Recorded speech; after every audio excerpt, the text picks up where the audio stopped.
नमस्कार साथियों, मैं चक्रधर पांडे एक बार फिर से तैयारीपुर में आप सभी का हार्दिक स्वागत करता हूं। दोस्तों, इसके पिछले वीडियो में हमने राजस्थान के नाम के इतिहास के बारे में जाना था कि राजस्थान नाम का इतिहास क्या है, कहाँ कहाँ पर उसका नाम मिलता है, जैसे ऋग्वेद में क्या मिलता है, रामायण में क्या मिलता है, ये चीज़ें हमने जानी थी। मरुकांतार और ब्रह्मवर्त की बात की थी, है ना। जो भी बच्चों ने पहला वीडियो नहीं देखा है, ये स्थिति विस्तार आपको लग रहा होगा यहाँ से स्टार्ट है। हाँ बिल्कुल, यहाँ से मेन टॉपिक आपका स्टार्ट हो जाता है। हम यहाँ से कम टू द मिशन हो जाते हैं, लेकिन एक वहाँ से भी एक दो क्वेश्चन पूछ सकता है। हालांकि वो हिस्ट्री का थोड़ा पार्ट हो जाता है, बट वो दोनों मिक्स है ना। तो राजस्थान का नाम राजपूताना कहाँ मिला और इन सब चीज़ों के बारे में उसमें वीडियोस बनाया हुआ है एक छोटा सा, उसमें आप जाके देख लीजिए, लिंक नीचे जो है कि आपको दिया हुआ है। आज से हम लोग मेन पढ़ेंगे कि राजस्थान का स्थिति और विस्तार कहाँ से है, क्या है, इसके बारे में हम लोग जानते हैं। ठीक है दोस्तों, तो देखिए, राजस्थान के स्थिति और विस्तार की जब हम बात करते हैं तो हमें ये पता होना चाहिए कि राजस्थान है कहाँ पे, एग्जैक्ट कहाँ पर है ना। किसी चीज़ की स्थिति अगर पूछी जाती है, अगर आपके गांव की स्थिति पूछी जाए या आपसे ये पूछा जाए कि एक बात बताओ कि एमपी कहाँ है, तो आप कहेंगे एमपी हमारे राजस्थान के बगल में तो है। अच्छा, राजस्थान कहाँ है? यूपी के बगल में तो है। नहीं, ऐसा नहीं होता है। ठीक है, तो आपसे पूछा जाएगा फिर यूपी कहाँ है। किसी भी चीज़ की एक स्थिति होती है, कोऑर्डिनेशन होता है, जिसको हम लोग डिनोट करते हैं स्थिति और विस्तार, जिसको कहते हैं अक्षांशीय स्थिति और देशांतरीय स्थिति। ठीक है, तो इसी तरह से हम लोग भी राजस्थान को अक्षांशीय और देशांतरीय स्थिति इसका हम लोग पता करेंगे। तो इसको हम लोग दो भागों में बांट करके पढ़ लेते हैं। सबसे पहले हमें ये जानना जरूरी है कि राजस्थान की ग्लोबीय स्थिति क्या है, उसके बाद में हम जानेंगे कि राजस्थान की अक्षांशीय और देशांतरीय स्थिति क्या है। जैसे अगर मैं यहाँ पे बोलूँ कि भाई देखो, इसको हम लोग क्या कह देते हैं, दो भागों में बांट देते हैं। एक तो हम लोग बांट देते हैं क्या, एक हम लोग देखते हैं कि इसकी ग्लोबीय स्थिति क्या है ना। ग्लोबीय स्थिति, ग्लोबीय स्थिति का मतलब समझ रहे हो? ग्लोबीय स्थिति का मतलब होता है वैश्विक स्थिति, है ना। विश्व में कहाँ है ये, वैश्विक स्थिति की बात करें, वैश्विक स्थिति की हम लोग बात करें कि विश्व में कहाँ है ना। पता तो चलना चाहिए कि विश्व में कहाँ है, किस दिशा में है। कुछ पता नहीं आता, पता ही नहीं है इसका भी, है ना। तो ग्लोबीय स्थिति, उसके बाद में अक्षांशीय और देशांतरीय स्थिति की बात करें, है ना। अक्षांशीय और देशांतरीय, ठीक है। मुख्यतया हमको इस पे फोकस करना है ना। मुख्यतया किस पे फोकस करना है, इस पे करना है। बट एक बार ये जान लीजिए कि ग्लोबीय स्थिति कहाँ पे है। देखो, नॉर्मली मैं आपको एक बात बताऊं तो ये है हमारा जो है कि ग्लोब, है ना। ये पृथ्वी है, ग्लोब है, आपको सबको समझ में आता है। उसके बाद में देखो, बहुत ज़्यादा डीप में नहीं जाऊंगा क्योंकि ये वर्ल्ड ज्योग्राफी का पार्ट हो जाता है। अक्षांश और देशांतर, ग्लोब, है ना, ये चीज़ें वहाँ पे मैं एकदम डिटेल में पढ़ाने वाला हूँ। फिलहाल अभी राजस्थान हम लोग पढ़ रहे हैं, तो इतना जान लेते हैं कि जो है कि गोलार्ध क्या होता है और अक्षांश देशांतर क्या होती हैं, ताकि हमें इन चीज़ों को समझने में आसानी हो, है ना। तो अगर हम कहें कि भाई ये ग्लोब है और ग्लोब को दो भागों में बांट दिया गया है एक रेखा के द्वारा। कौन सी रेखा के द्वारा? तो भाई इस ग्लोब के बीच में से एक रेखा खींची गई, यानी ये ग्लोब है, इसको हम कह सकते हैं भू है। इस भू के मध्य से एक रेखा खींची गई, यानी भू के मध्य से खींची गई, तो इसका नाम हो गया भूमध्य रेखा, है ना। भूमध्य रेखा, भू के मध्य से खींची गई, इसलिए इसका नाम भूमध्य रेखा हो गया। अब ये दो भागों में बांटती है। तो अब देखो, एक्चुअली क्या है कि किसी भी मैप में या दिशा में, दिशाओं का ज्ञान अगर आप जो है कि आपको पता हो, तो दिशाओं के ज्ञान में अगर हम देखें तो इस तरह से दिशा होती है। मैप पे जब हम दिशा का ज्ञान करते हैं, दिशा देखते हैं, तो हमेशा ऊपर की तरफ, जैसे अगर ये मैप है तो मैप के हमेशा ऊपर की तरफ उत्तर जो है कि प्रदर्शित होता है, यानी नॉर्थ डिनोट करता है, उत्तर वाला भाग, है ना। ये वाला जो भाग होता है ना ऊपर वाला, उसे हम लोग उत्तर दिशा जो है कि कहते हैं। ये क्या है? उत्तर है, यानी नॉर्थ है। ये वाला नॉर्थ है। कैसे नॉर्थ का पता चला? सबसे पहले वैज्ञानिकों ने ध्रुव तारे को आधार मान करके, ध्रुव तारा आप ध्यान देंगे तो ध्रुव तारा जो होता है हमेशा उत्तर दिशा में होता है ना। कहाँ होता है? ध्रुव तारा उत्तर दिशा में होता है। तो उसको आधार मान करके एक दिशा का ज्ञान हो गया कि भाई ये उत्तर दिशा है, तो अगर वो उत्तर है तो उसके अपोजिट में क्या हो जाएगा? दक्षिण दिशा हो जाएगा। तो यहाँ पे उत्तर हुआ नॉर्थ, और ये इसको हमने साउथ कह दिया मैपिंग में। उसके बाद जब हम दक्षिण की तरफ मुँह करके खड़े हो जाएंगे, है ना, जब भी आप या तो आप दक्षिण की तरफ जब आप मुंह करके खड़े हो जाएंगे या उत्तर की तरफ मुंह करके खड़े हो जाएंगे इस तरीके से, तो अब आप देखिए कि ये नॉर्थ है, ये साउथ है। तो अगर हम लोग ऊपर की तरफ ऐसे मुंह करके ऐसे खड़े हो जाओ, आप ऐसे उत्तर की तरफ मुंह कर लो, चलो ऊपर की तरफ ऐसे कर लो इस तरीके से, है ना। तो जैसे भी आप उत्तर की तरफ मुंह करोगे तो दाहिने तरफ में क्या हो जाएगा, आपके पूरब हो जाएगा, या आप ये क्या हो जाएगा, आपका पूरब हो जाएगा, और यहाँ पर हो जाएगा पश्चिम। ठीक है, ये हो जाएगा पूरब, ये हो जाएगा पश्चिम। जब आप उत्तर की तरफ मुंह करके ऐसे खड़े हो जाओगे तो दाहिने तरफ इस तरीके से अगर खड़े हो रहे हैं तो आप देखिए यहाँ नॉर्थ है तो इस तरफ दाहिने तरफ पूरब, इस तरफ पश्चिम हो जाएगा। ठीक है, तो ये पूरब, पश्चिम और नॉर्थ साउथ हमको ज्ञान हो गया, है ना। इस प्रकार से ये भी एक दिशाएं हैं, 4 दिशाएं और ज्ञान जो है कि इन दिशाओं का भी ज्ञान किया गया। तो इस दिशा को, यानी इधर वाला जो दिशा है, ये देखो मैं शॉर्ट में थोड़ा सा चल रहा हूँ, इसको एकदम डिटेल में नहीं कर रहा हूँ क्योंकि यहाँ पे टाइम कम है, हमें इस चीज़ को फोकस करना है। ठीक है, तो ये चीज़ें हम पढ़ेंगे डिटेल में कभी। तो इस तरह से ये क्या हो जाता है, नॉर्थ ईस्ट हो जाता है, ये साउथ ईस्ट हो जाता है, ये वाली जो दिशा है ये साउथ वेस्ट हो जाती है, और ये वाली दिशा जो है वो जो है कि क्या हो जाती है, नॉर्थ वेस्ट हो जाती है। ठीक है, तो इस प्रकार से ये दिशाएं हैं। तो इसी तरह से अगर इसको हम लोग 2 भागों में बांटते हैं तो ये उत्तर वाला भाग हो जाएगा, तो इसे हम लोग क्या कह देते हैं, उत्तरी गोलार्ध। क्या कह देते हैं, उत्तरी गोलार्ध कह देते हैं बच्चों, है ना। और ये दक्षिण दिशा है, देखो यहाँ साउथ है तो ये हो जाता है दक्षिणी गोलार्ध, है ना, यह हो जाता है दक्षिणी गोलार्ध। इस प्रकार से पृथ्वी को 2 भागों में बांट दिया भूमध्य रेखा ने, एक तो हो जाएगा उत्तरी गोलार्ध और एक हो जाएगा दक्षिणी गोलार्ध। ठीक है, इसलिए बता रहा हूं कि राजस्थान की स्थिति समझ में आ सके। उसके बाद एक और ग्लोब मैंने खींचा इस तरह से, और इसको इस प्रकार से 2 भागों में बांटा। जैसे रोटी को इस प्रकार से तोड़ दो या इस प्रकार से तोड़ दो, एक माँ एक अपने 2 बच्चों को देने के लिए एक रोटी लेती है, उस रोटी को कैसे कैसे भी उसको आधा कर देती है। ठीक है, अगर इस तरह से आधा किया तो ये आधा हो गया, और अगर इसको इस तरह से आधा किया, यानी पट करके इस तरह से आधा किया तो भी वो आधा हो गया।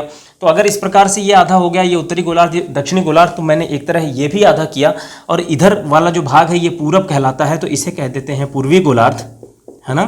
इसे क्या कह देते हैं, पूर्वी गोलार्ध, और इसे कह देते हैं पश्चिमी गोलार्ध। ठीक है, इतनी बात पता चल गई एकदम बेसिक से, है ना। और ये जो रेखा होती है इसे कहते हैं ग्रीनविच रेखा। क्या कहते हैं, ग्रीनविच रेखा, इसे कह देते हैं ग्रीनविच रेखा, है ना। डिटेल में पढ़ेंगे, ये देशांतर रेखा कहलाती है। और एक चीज़ देखना, इसी के साथ में ये भी ध्यान देना कि ये जो इस पृथ्वी पे इस प्रकार से खींची जाने वाली रेखाएं होती हैं, यानी पूरब और पश्चिम जो खींची जाने वाली रेखा होगी वो क्या होगी, अक्षांश रेखा कहलाएगी, और उत्तर से दक्षिण खींची जाने वाली जो रेखा होगी वो देशांतर रेखा कहलाएगी। ऐसे याद रखना कि द की डंडी बड़ी कर दो, ये हो जाता है देशांतर रेखा। अक्षांश में अ की डंडी बड़ी कर दो, ये हो जाता है अक्षांश रेखा। देखो इस प्रकार से अब जब अक्षांश लिखोगे तो अ की डंडी बड़ी कर दो, इस प्रकार से अक्षांश हो जाएगा, और द की डंडी इस तरह से बड़ी कर दो तो ये देशांतर हो जाता है। ये अक्षांश देशांतर का एक ट्रिक है कि आपको भूले नहीं कि किस प्रकार से अक्षांश खींचते हैं और किस प्रकार से देशांतर खींचते हैं। ठीक है, तो ये एक आपको नॉलेज हो गया कि कहाँ है। अब देखो इस ग्लोब में, ये पूरे ग्लोब में राजस्थान कहाँ पर है ना। तो इस प्रकार से अगर मैं यहाँ पे इस तरह बीच से एक रेखा खींच दूं तो, और ये जो रेखा है इसको हम कह देते हैं 23.5 डिग्री, है ना, 23.5 कह देंगे, 30 कह देंगे, यहाँ पे भी 23.5 या 1/2 कर दीजिए, 1/2 कर दीजिए इसको भी। और ये क्या है, 23 डिग्री उत्तरी और 23 डिग्री दक्षिणी, 23.5 डिग्री उत्तरी, 23.5 डिग्री दक्षिणी, है ना। तो इस प्रकार से ये जो है, अगर ये इसको हम लोग कहते हैं 23.5 डिग्री, ये इंपॉर्टेंट रेखाएं होती हैं, है ना। ये डिटेल में बाद में पढ़ेंगे।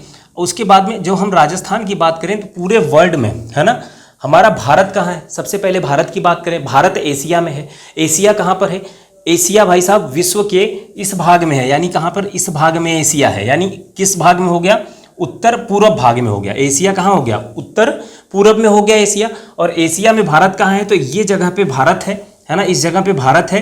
तो एशिया के दक्षिण भाग में भारत हो गया, है ना, क्योंकि भाई अगर एक मान लीजिए ये एशिया है और एशिया में यहाँ पर भारत है तो ये क्या हो गया, दक्षिण दिशा तो हो गई।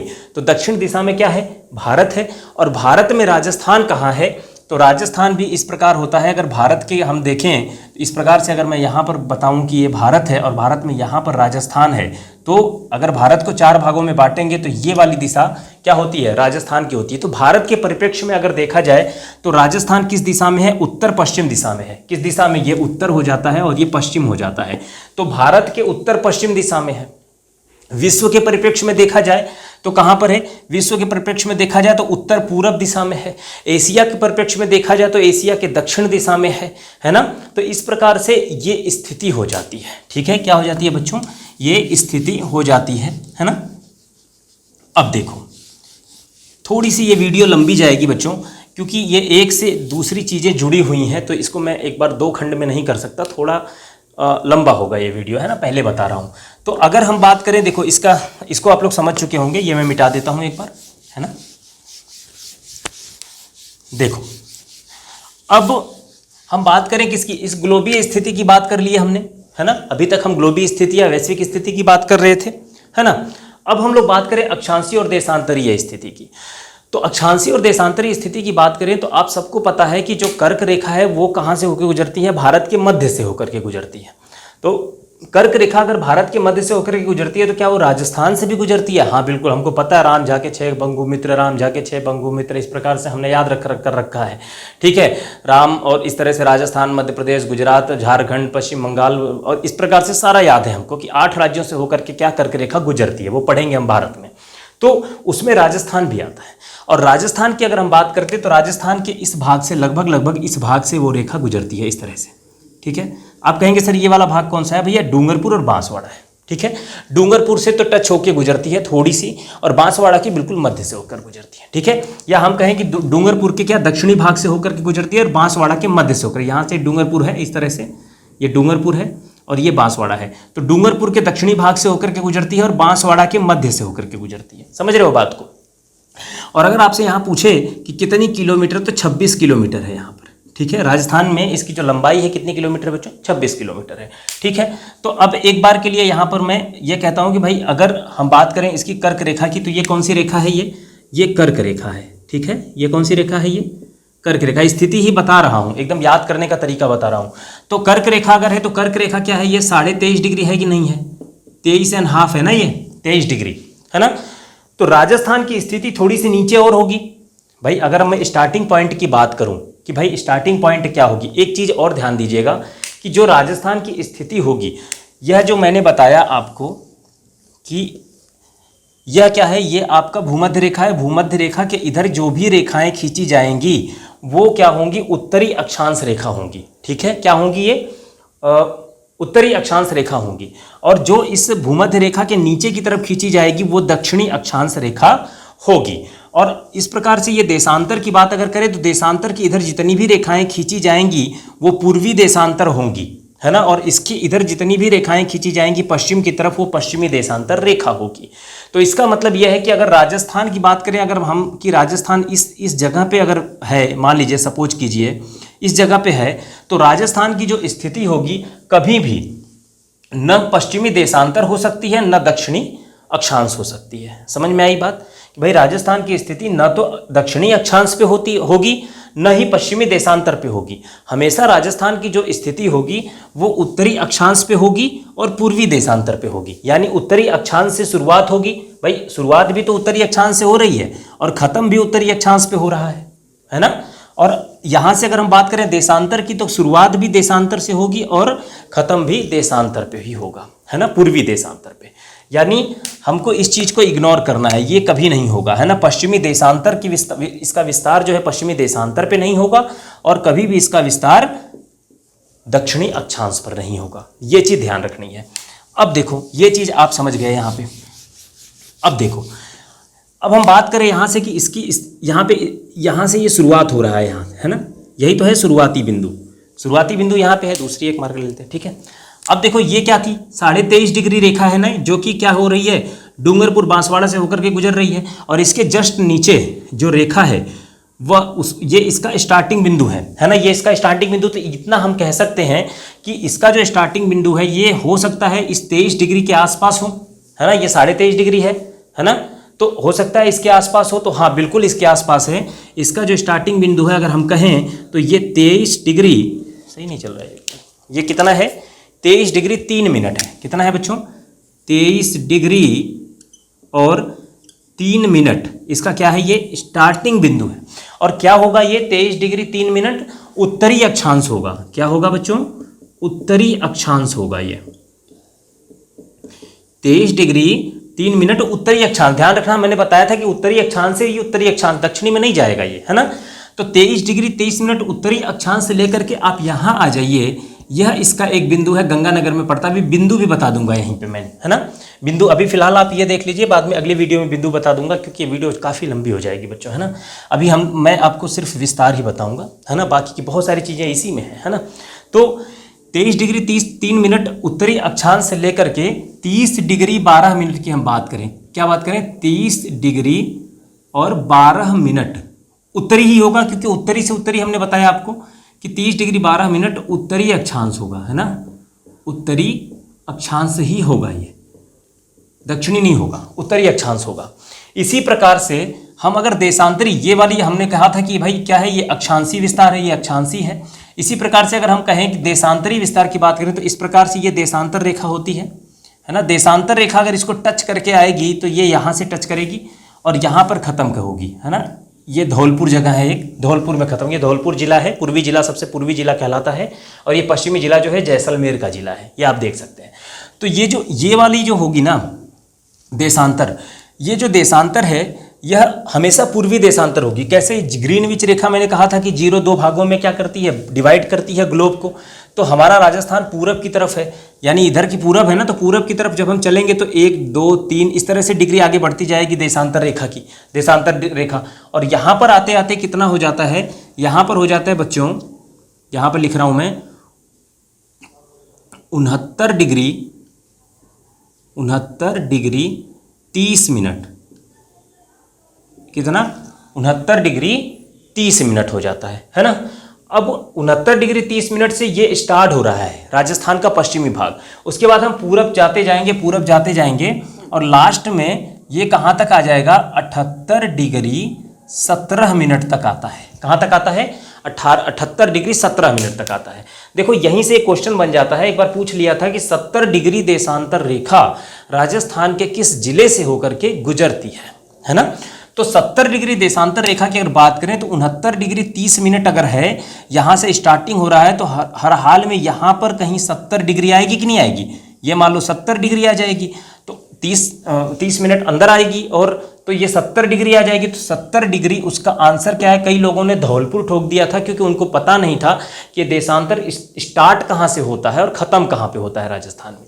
तो ये चीज़ आपको ध्यान देनी है कि स्टार्ट हम कहाँ से करेंगे, राजस्थान के पश्चिमी भाग से करेंगे और ख़त्म राजस्थान के पूर्वी भाग पे करेंगे, है ना। तो 70 डिग्री कहाँ पे होगा, जैसलमेर जिला इसका आंसर था कि जैसलमेर से होकर के 70 डिग्री पूर्वी देशांतर क्या होती है बच्चों, गुजरती है ना। तो इस प्रकार से क्या हो गया, 69 डिग्री 30 मिनट से 78 डिग्री 17 मिनट, सबको रखा हुआ है, 69 30 से 78 17, और ये 23 3 से 30 12, ठीक है। अब देखो ये तो आपका हो गया क्या, अक्षांशीय देशांतरीय, ये आपका हो जाएगा स्थिति, है ना, स्थिति हो जाएगा। अब हम विस्तार की अगर बात करें, है ना, विस्तार की बात करें तो इस प्रकार से हम विस्तार की बात करेंगे कि भाई ये कितने किलोमीटर में विस्तृत है। ये उत्तर दक्षिण में और ये पूरब और पश्चिम में, है ना, धौलपुर से लेकर के जैसलमेर से ये पूरब और पश्चिम और उत्तर दक्षिण, यही तो हम बात करते हैं, ठीक है। तो अब देखो, अब ये ध्यान रखना कि ये जो पूरब और पश्चिम विस्तार है ना, राजस्थान का पूरब पश्चिम जो विस्तार है वह उत्तर दक्षिण विस्तार से ज़्यादा है। ध्यान रखना इस चीज़ को कि राजस्थान का पूरब पश्चिम विस्तार उत्तर दक्षिण विस्तार से ज़्यादा है ना। तो अगर ज़्यादा है तो ये तो ज़्यादा होगा और ये क्या होगा, कम होगा, है ना। तो अगर हम बात करें इसकी तो ये कितना हो जाएगा आपका, 826 किलोमीटर हो जाएगा। कितना हो जाएगा, 826 किलोमीटर हो जाएगा, ठीक है। अब कितना हो जाएगा, ये 826 किलोमीटर हो जाएगा, ठीक है। अब उसके बाद में, है ना,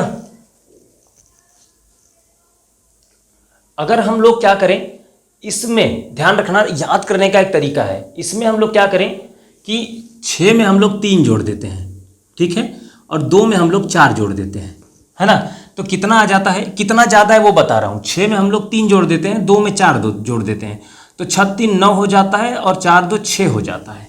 कितना हो जाता है, ये 69 हो जाता है। यही 69 अपन यहाँ पे रख देते हैं और ये 8 का 8 ऐसे ही उतार देते हैं। तो ये 869 किलोमीटर क्या हो जाएगा, इसका पूर्व पश्चिम विस्तार हो जाएगा। सही बात कह रहा हूँ मैं, बिल्कुल सही है ना। और हमने जोड़ा कितना था, 6 में 3 जोड़ा था, 2 में 4 जोड़ा था। और अगर हम इस चीज को अगर देखें तो ये 43 किलोमीटर होता है। तो यहाँ पे एक और क्वेश्चन आपका क्लियर हो जाता है कि इनमें यानी उत्तर दक्षिण और पूर्व पश्चिम जो विस्तार है इनमें कितने किलोमीटर का अंतर है, तो 43 किलोमीटर का अंतर है। कितने किलोमीटर का, 43 किलोमीटर का अंतर है, क्योंकि 43 से जोड़ा था हमने, है ना। तो इस प्रकार से आपका ये हो जाता है कि 869 और 826। ठीक है, इसको एक बार मिटा दूं, है ना। ये सिर्फ इस प्रकार से मैंने बताने के लिए किया था। ठीक है, तो ये तो हो जाता है आपका 826 किलोमीटर इस प्रकार से उत्तर दक्षिण, और पूर्व पश्चिम की बात करते हैं तो 869 किलोमीटर हो जाता है। ठीक है, अब देखो, अब हमारा एक क्वेश्चन और इससे बन जाता है। क्या बन जाता है सर, एक क्वेश्चन ये बन जाता है कि जो उत्तर दक्षिण और पूर्व पश्चिम ये काटती कहाँ पे है रेखा, तो ये यहाँ पे काट रही है। कहोगे सर कहाँ, तो ये है नागौर। क्या है बच्चों, ये है नागौर। ठीक है, नागौर, और नागौर में लंपोलाई गांव है। कौन सा गांव है, लंपोलाई, लंपोलाई गांव है। नागौर में क्या है, लंपोलाई गांव है। ध्यान देना, लंपोलाई गांव है। एक मिनट,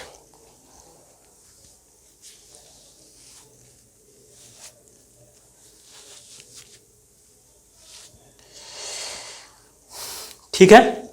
लंपोलाई गांव में क्या करती है, ये एक दूसरे को काटती है। ठीक है, अब देखो यहां से एक चीज और क्वेश्चन पूछा जाता है, इसकी कभी कभी विकर्ण की लंबाई भी पूछ लेते हैं। विकर्ण क्या कहलाता है, क्रॉस में एक दूसरे को मिलाने वाली जो रेखा होती है इस प्रकार से, उसको विकर्ण की रेखा कहते हैं। ठीक है, यहाँ से इस प्रकार से देखो, ये थोड़ा सा ये यहाँ से इस प्रकार से आएगा, ये यहाँ तक आएगा, है ना।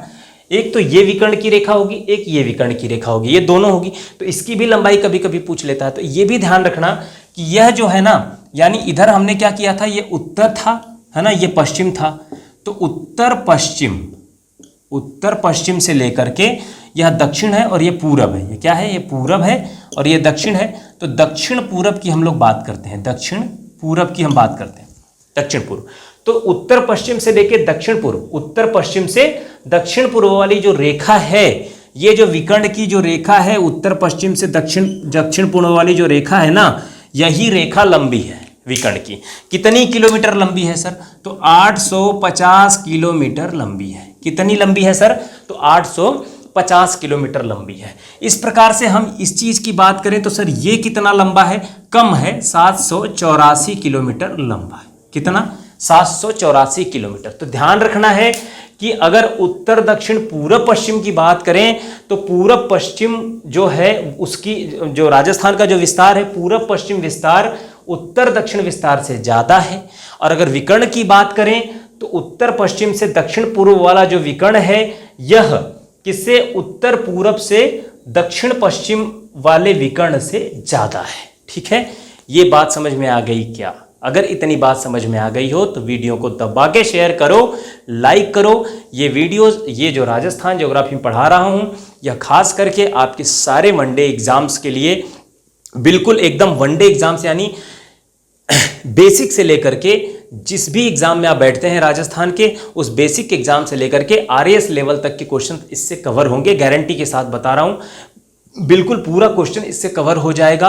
और फिलहाल ईओ आरओ की जो वैकेंसी आई है नगर पालिका की, उसमें ये बहुत ही ज़्यादा हेल्पफुल साबित होने वाला है दोस्तों, है ना। तो दबा करके शेयर कर दीजिए, लाइक कर दीजिए, हमें अपना सपोर्ट बनाए रखिए, है ना, ताकि हम लोग पूरा कोर्स आपको फ्री ऑफ कॉस्ट कोर्स मिलेगा, पूरा कोर्स फ्री ऑफ कॉस्ट मिलेगा। हर सब्जेक्ट के साथ जो है कि विषय विशेषज्ञ की टीचर्स आपको धीरे धीरे ये अपना जो है कि आपको पढ़ाएंगे और बिल्कुल फ्री में पढ़ाएंगे, बिल्कुल उसका कोई भी चार्जेस नहीं है। सिर्फ इतना चाहूँगा, इतना प्यार चाहूँगा कि वीडियो को सब्सक्राइब कर दीजिए और बेल आइकन को दबा दीजिए। ठीक है, तो चलिए मिलते हैं नेक्स्ट वीडियो में, तब तक के लिए जय हिंद दोस्तों।